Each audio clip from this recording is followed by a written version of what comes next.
All right. And today's news, how they switch out on Thailand.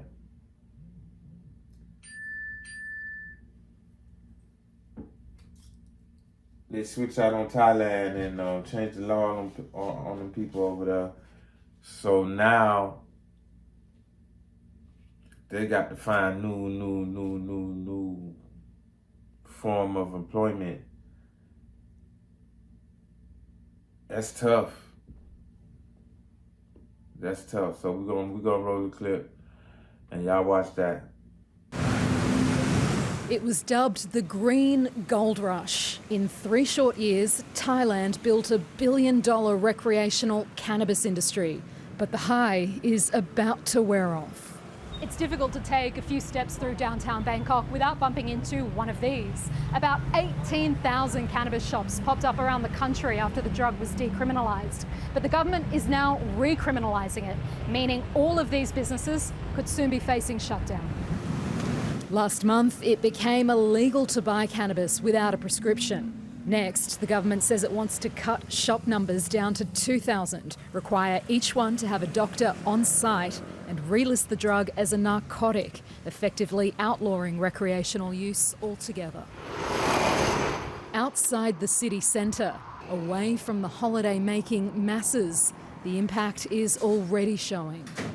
Customer is gone. They're like a scare. นอกจากจ่ายเงินให้รัฐบาล 5,000 บาทเพื่อที่จะเอาใบอนุญาตขายมาพอได้ใบอนุญาตขายมาเขาก็มาออกใบใหม่ว่าเฮ้ยใบนี้ยกเลิกใช้ไม่ได้แล้วเราทำอะไร So far, there's no real evidence authorities are enforcing the new rules, but the fear they will seems to be doing the job. Suradeth's lost 90% of his business. คือมันหาได้แต่ว่าคอสมันก็สูงมากคือที่จริงเนี่ยร้านฝั่งตรงข้ามนี้ก็เพิ่งปิดไปเดือนที่แล้วเขาก็คงไม่ไหวเหมือนกัน The industry's fate wound up in Thailand's latest political crisis. In June, the ruling coalition collapsed. Minority partner, the Bumjai Thai Party, which championed decriminalisation, withdrew from the government over Prime Minister Paetongtarn Shinawat's controversial leaked phone call with former Cambodian leader Hun Sen. Almost immediately, Shinawat's Pheu Thai Party moved to recriminalise the drug. Her health minister saying cannabis addiction is rising and has become a social issue. Public safety must come first. It has a lot to do with coalition politics. I think there's also a public backlash against it. I mean, the Thais, being a predominantly Buddhist country, still frown upon vices like this.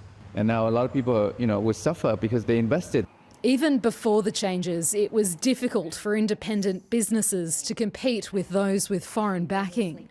I went bankrupt, so a lot of the small businesses is going to get removed out. The small farms, the ones where the husband is the grower, the wife is the trimmer.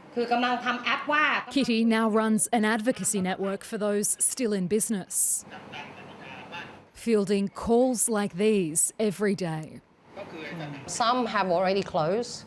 Some are in the process. Some are still kind of holding out. They can see so many things changing. Tourists are selling to tourists and people are no longer going to the shop because the shop will be asking for the prescription.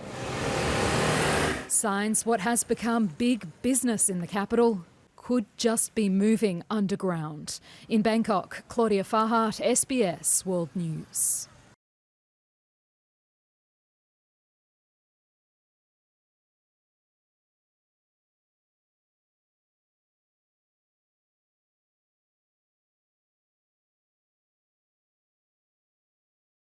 Okay, y'all heard that. Y'all tell me how y'all feel. Kind of sucks to be in them people's shoes like that.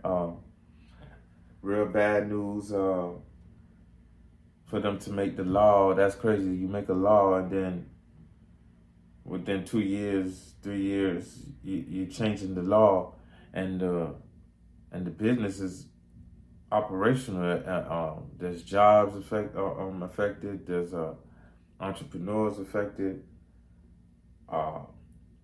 and this industry has been bringing in money by the boatloads and the bees. You know what I'm saying? So It's mind-boggling to me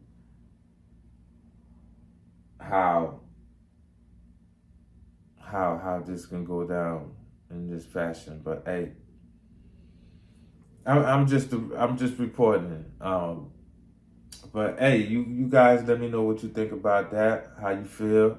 Leave your comments and your questions down low, and we'll get to we'll answer those.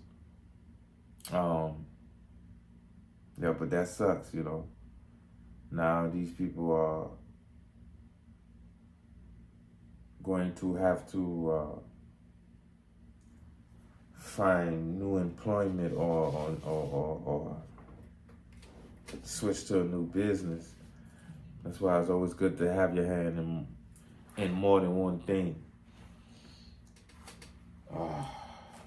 Okay.